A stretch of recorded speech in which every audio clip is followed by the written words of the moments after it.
Now, before getting to it, I unfortunately have to open this video with a bit of a warning that there is a scammer or scammers that are leaving comments on my videos, the last couple ones, and presumably will happen on this one as well, that are trying to look like me and saying that you have won something and to contact me. But plain and simple, this is not me. Any and all comments from me on this channel will always come from just Thor Skywalker and will have the little verified checkmark next to the name. And yes, I and some of my moderators, and a big thank you to them, they are doing the best they can to delete and report and ban the users from the channel, but they keep coming back with new accounts. And unfortunately, this seems to be a rather common thing here on YouTube and has been for some time. It's something they know about and can't or haven't stopped. So again, please just be aware of this. If you get a comment that looks like it's from me saying you won something, it is a scam. And so anyway, getting to what I want to talk about today, or the question I want to answer, since it is one I get asked all the time, is, in my opinion, what do I think Lucasfilm can do to win back some of the fans it has lost over the last several years? Or what should it do to sort of put things right in the general sense of the term with the fan base and franchise itself after the sequels and some of the other missteps along the way? And first of all, let's acknowledge the fact that there are two camps, if you will, that it really doesn't matter all too much what Disney does with Star Wars. There are some who want to love it and are going to love it pretty much no matter what, who feel some sort of need or obligation to always praise and defend it over ever scrutinizing it too closely and asking if this is actually good or not.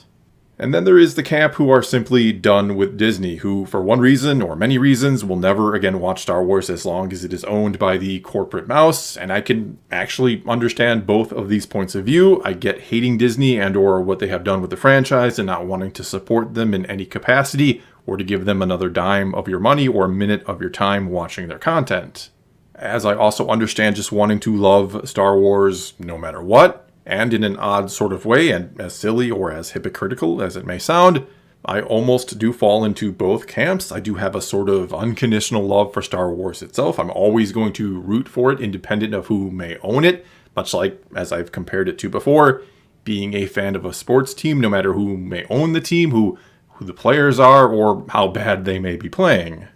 But I'm also no fan of Disney, and I'm going to be as honest and sometimes as harsh as need be when talking about their Star Wars content in order to, in some small way perhaps, try to hold them accountable to the fan base so that they don't just exploit those who are just going to love and watch Star Wars no matter what and just throw their money at it. And it's this love yet honesty, the ability to praise the good and point out the bad that I think and kind of hope people appreciate about what I try to do here. And all that said, what I would do if I were in charge somehow, if it were up to me in some hypothetical situation to kind of resurrect or revive this franchise from its current mediocre state, I would make the George Lucas sequel trilogy in some way, shape, or form, be that live action films, an animated series or trilogy of animated films, or even worst or last case scenario, a trilogy of novels. And though the best way to do it would be films, it'd also be by far the most difficult, expensive, and unlikely since much of the original cast would be, let's say, unavailable. And I think most fans are going to be against any sort of recasting of some of these classic characters. And since the point of this would be to do it for the fans, to make the fans happy, there'd be no sense in angering them right out of the gate with new characters or new casted characters. And so probably the best bet would then to be do it in animated form, be that 3 films that could be on Disney Plus or even in theaters, or a limited animated series for Disney Plus. It'd certainly be far cheaper than live action films and could see Dave Filoni take the lead on the project, letting him work directly with George Lucas once more, and as much or as little as Lucas himself would want to be involved in this project, assuming he would want to be involved at all. Which I think or hope he would, as I've speculated before. I think one of the reasons he put Kathleen Kennedy in charge right before selling Lucasfilm to Disney, why he made her president, is that he thought he'd still have an in, that she would, as a friend of his, still listen to him to some extent, that he could kind of have some say in the company's direction or give some story ideas. But he just, I don't know, somehow underestimated how much Disney would micromanage things from above, especially when it comes to the sequel trilogy, of which, especially with The Force Awakens, Disney was heavily involved in the decision-making process as we learn from Bob Iger's own book, and Iger was, at the time of the purchase of Lucasfilm and the creation of the sequels, he was the CEO of Disney.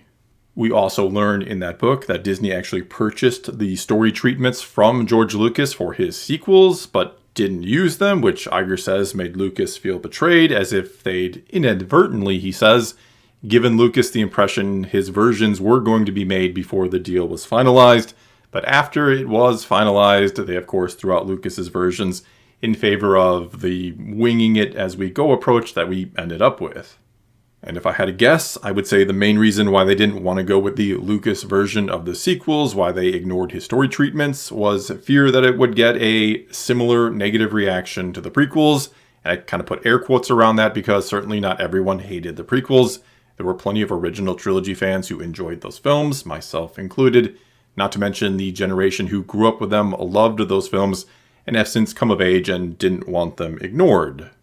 Either way, I do think that was Disney's main fear, that they would be another prequels if they went with the Lucas version, and that his sequels were maybe a bit different and a little out there considering from what we've heard about them. They would have dug more into midichlorians, the wills, and the microbiotic realm of the Force, which, yeah, does sound a bit strange, but I for one would have at least loved to have known how it all works in the mind of Lucas, how the Force works according to him. And there was also the idea of Maul and Darth Talon being the main villains of his sequels, which sounds like an interesting enough idea, and that we would have seen the former bad guys, the remnants of the Empire, sort of become a rebellion of their own against the New Republic, which also sounds interesting enough, far more than what we got out of Finn and the First Order in the sequels we did get. And so I think it's pretty clear, especially when looking at what The Force Awakens turned out to be, which was basically a nostalgia trip that Lucas himself said had nothing new in it. Well, I think it's clear they were going for that very classic Star Wars feeling with that first film, and were afraid to go too outside the box, which is what Lucas was likely going to do. Though, honestly, especially here in hindsight, I think letting Lucas do his sequel trilogy, or using his treatments and letting him be involved as much as he wanted, I think that would have been the best approach from the start. I mean, by doing that, you're showing or saying how important he still is to Star Wars, that you're trying to make it a smooth transition. You're saying that just because we bought the rights doesn't mean we've earned the right to make this yet, that you're trying to honor him and his work and his characters as much as possible, as Kathleen Kennedy claimed that would be the case right after the sale was final. The main thing is to protect these characters. Make sure that they still continue to live in the way that you created them, and that the universe of Star Wars continues to grow. Basically, you're letting him finish the story he started before trying to take over the franchise and take it in a new direction. You're letting him have one last hurrah and finish his Star Wars before you try to make it your own. Even though we could certainly say Star Wars, or that main story, that it felt pretty finished after Return of the Jedi, and that one way or another it just didn't need to continue, which isn't to say you couldn't have more Star Wars, but the Skywalker saga was arguably complete after that film.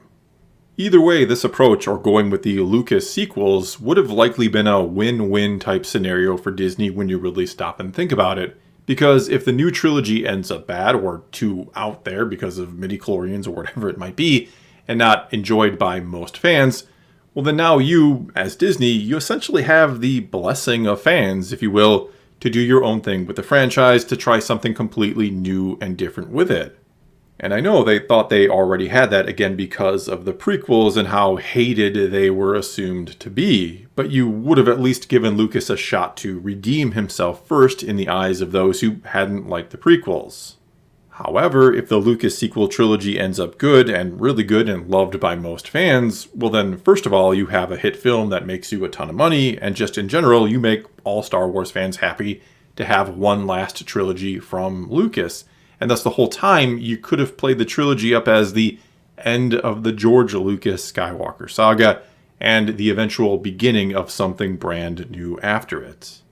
And even though the time for all of that has come and gone, I still think something like that could still work today. As I was saying before, I think getting the end of the Skywalker saga according to Lucas in animated form perhaps, just knowing the end of it, being able to see the end of it and still trying to honor Lucas and the story he told, well, I think that would go a long way with a lot of the fans who were maybe unhappy with the sequel trilogy we did get. Which, no, doesn't mean that the Disney sequels get retconned or anything like that, for better or worse, depending on your point of view here. That's just never going to happen, and the fixing of them has begun with the book Shadow of the Sith, which I have been meaning to discuss in a video and likely will in the very, very near future, maybe even my next video.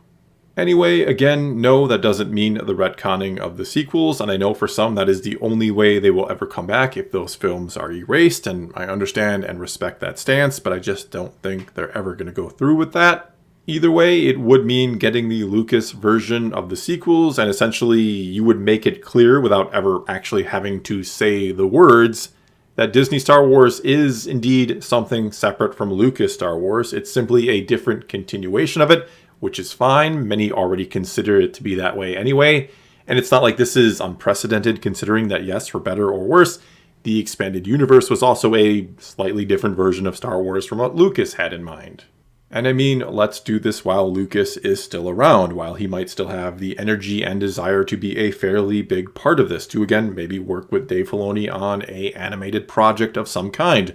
Let him finish his version of Star Wars and let the fans have his version as well. And yeah, I know Disney would probably never ever consider doing this because it would be sort of admitting defeat on some level. Like I was saying before, it basically does confess that Disney Star Wars and Lucas Star Wars are different things, which again, many of us consider them to be that way anyway. But in an odd sort of way, even though I am one of those people who already considers them different or separate, acknowledging it, Disney acknowledging it by making the Lucas sequels in some capacity, again, animated form is fine, even encouraged, but that on some level might make me sort of be more, I don't know, accepting of Disney Star Wars. I might feel less inclined to point out the issues or contradictions with Lucas's versions if you don't claim this is exactly Lucas's version, and be more inclined to simply enjoy it for what it is, which again is its own thing. Well, that's all I've got for you this time. Now it's your turn to tell me what you think about this idea. Not that it'll ever happen, not that Disney will ever do this, but would you like to see the Lucas sequel trilogy made in some capacity? Do you want to know how he would have ended the trilogy? Do you want to know his secrets behind the Force, which is what I think we would have got? Or do you not care, or maybe you even think it'd be worse than what we got and you're happy with Disney Star Wars? Whatever the case may be, leave your comments below and let's talk some Star Wars. And until next time, thanks for watching.